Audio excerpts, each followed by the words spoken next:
जम्मू कश्मीर में पाकिस्तान की साजिश के खिलाफ सुरक्षा बलों को बड़ी कामयाबी मिली है। त्राल में सुरक्षा बलों ने हिजबुल मुजाहिदीन के नए कमांडर सब्जार अहमद भट्ट समेत 2 आतंकियों को मार गिराया। एलओसी के पास रामपुर सेक्टर में भी घुसपैठ की कोशिश कर रहे 6 आतंकियों को ढेर कर दिया गया। जंगल के अंदर आए थे, जंगल से और फेंस थोड़ा दूरी में था। हमने फेंस पहुंचने से पहले ही उनको हमने एंगेज करके उनको एलिमिनेट कर दिया। सेना के मुताबिक पाकिस्तान और उसके एजेंट रमजान के पवित्र महीने में जम्मू कश्मीर में आतंक फैलाने की साजिश रच रहे थे, जिसे नाकाम कर दिया गया है। सुरक्षा बलों की कार्रवाई में हिजबुल कमांडर सब्जार अहमद भट्ट के मारे जाने के बाद कश्मीर घाटी में एक बार फिर हिंसा भड़क उठी है। त्राल और अनंतनाग समेत कश्मीर घाटी में 50 से ज्यादा जगहों पर हुई पत्थरबाजी और प्रदर्शन के दौरान एक नागरिक की मौत हो गई, जबकि 30 से ज्यादा लोग घायल हुए हैं। प्रदर्शन की वजह से कश्मीर घाटी में बंद जैसे हालात बन गए हैं। हालात काबू में करने के लिए भारी तादाद में पुलिस के जवानों को तैनात कर दिया गया है। वित्त मंत्री अरुण जेटली ने कहा है कि सरकार एयर इंडिया की हिस्सेदारी बेच सकती है। जेटली ने कहा कि सरकार एयर इंडिया से बाहर निकलने की योजना बना रही है। एयर इंडिया पर 50,000 करोड़ रुपए का कर्ज है, जबकि उसके विमानों की कीमत 20 से 25,000 करोड़ रुपए है। जेटली ने कहा कि jet Airways, Indigo, Go Air जैसी कई निजी कंपनियां हैं।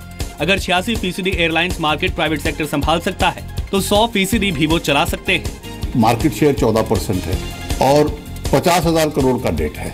अब बाकी जो एयरलाइन चलती हैं प्राइवेट सेक्टर में, इंडिगो है या स्पाइस जेट है या गो है या जेट है, उसमें आप तो पैसा नहीं लगाते।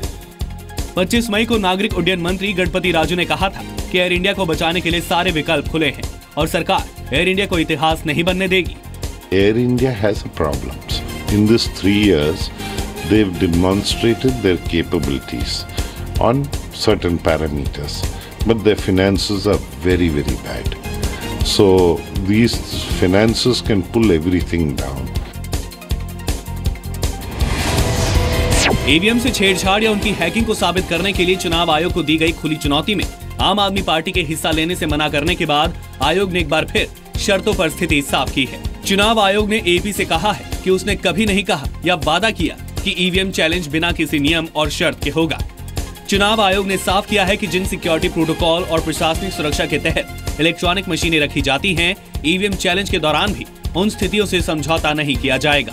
आयोग ने कहा कि किसी इलेक्ट्रॉनिक डिवाइस के इंटरनल सर्किट का बदला जाना डिवाइस को ही बदले जाने के समान है। पीएम मोदी आज एक बार फिर देश की जनता के साथ मन की बात करेंगे। इस बार पीएम के मन की बात का दूरदर्शन पर जो प्रसारण होगा उसमें संस्कृत सबटाइटल्स भी होंगे। तो वहीं दूसरी तरफ बीजेपी के राष्ट्रीय अध्यक्ष अमित शाह आरके पुरम में झुग्गी वासियों के साथ प्रधानमंत्री के रेडियो संबोधन मन की बात सुनेंगे। बीजेपी पीएम मोदी के इस कार्यक्रम के तहत गरीबों में अपनी पैठ को और मजबूत करना चाहती है। स्वास्थ्य मंत्रालय ने देश में जीका वायरस के 3 मामलों की पुष्टि कर दी है। ये तीनों केस अहमदाबाद के हैं। 3 मरीजों में से एक प्रेग्नेंट महिला भी है। जीका वायरस मच्छर से फैलता है। आमतौर पर ये वायरस नवजात बच्चों में होता है। इस बीमारी से बच्चों का सिर छोटा रह जाता है, उनका ब्रेन पूरी तरह डेवलप नहीं हो पाता। जीका को पूरी तरह रोकने वाला कोई वैक्सीन नहीं है। वहीं गुजरात के स्वास्थ्य मंत्री शंकर चौधरी का कहना है कि फिलहाल गुजरात में जीका वायरस का एक भी मामला नहीं है। ગુજરાતની અંદર આ પ્રમાણનો જીકા વાયરસનો કોઈ કેસ નથી, એટલે કોઈ ભય ફેલાવાનું કોઈ કારણ અત્યારના તબક્કે કોઈ રહેતું નથી અને ભારત સરકાર જે પણ ગાઈડલાઇન્સ આપે છે તેનું પૂરેપૂરું સખ્તાઈપૂર્વક ગુજરાતની અંદર એનું પાલન પણ કરવામાં આવ્યું છે। श्रीलंका में भारी बारिश के बाद आई बाढ़ की वजह से मरने वालों की संख्या 100 के पार पहुंच गई है। करीब 100 लोग लापता भी हैं। प्रशासन ने इसकी जानकारी दी है। आपदा में मदद के लिए राहत का सामान लेकर भारत से एक जहाज रवाना कर दिया गया है। प्रधानमंत्री नरेंद्र मोदी ने बाढ़ की वजह से हुए नुकसान पर दुख जताया। पीएम मोदी ने कहा कि इस जरूरत की घड़ी में हम श्रीलंका के अपने भाइयों और बहनों के साथ खड़े हैं। श्रीलंका सरकार ने आपदा से निपटने के लिए अंतर्राष्ट्रीय मदद की अपील की है। बाढ़ की वजह से 14 जिलों में 2 लाख से ज्यादा लोग प्रभावित हुए हैं। 12,000 से ज्यादा लोगों को सुरक्षित जगहों पर पहुंचाया गया है। श्रीलंकाई सेना के 1,000 से ज्यादा जवान राहत और बचाव के काम में लगे हैं। Central board of secondary education यानी सीबीएसई आज 12वीं की बोर्ड परीक्षा के नतीजे घोषित करेगा। सीबीएसई इस बार मॉडरेशन पॉलिसी को लागू करते हुए 12वीं का रिजल्ट जारी करेगा। बोर्ड की ऑफिशियल वेबसाइट पर जाकर रिजल्ट को देखा जा सकता है। सीबीएसई इस बार 12वीं के छात्रों को डिजिटल मार्कशीट की सुविधा देगा। डिजी लॉकर की सुविधा के लिए छात्रों को digi locker account details CBSE में रजिस्टर्ड छात्रों को मोबाइल और एसएमएस के जरिए दी जाएगी। 12वीं का रिजल्ट IVR के जरिए भी उपलब्ध होगा। यूपी के मुख्यमंत्री योगी आदित्यनाथ ने वाराणसी में कहा कि मां गंगा का अपमान किसी कीमत पर बर्दाश्त नहीं किया जाएगा। उन्होंने लोगों से अपील की कि गंगा में कोई भी ऐसी चीज ना डाले जिससे गंगा गंदी हो। उन्होंने कहा, गंगा सनातन संस्कृति की प्रतीक है, इसका अपमान राष्ट्रद्रोह के समान है।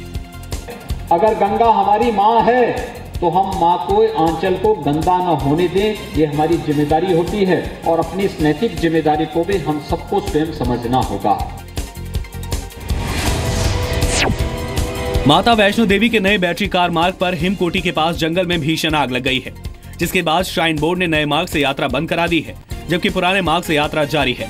आग बुझाने के लिए वन विभाग, फायर ब्रिगेड, आपदा प्रबंधन और श्राइन बोर्ड की टीम के साथ पुलिस और CRPF के जवान भी जुटे हुए हैं।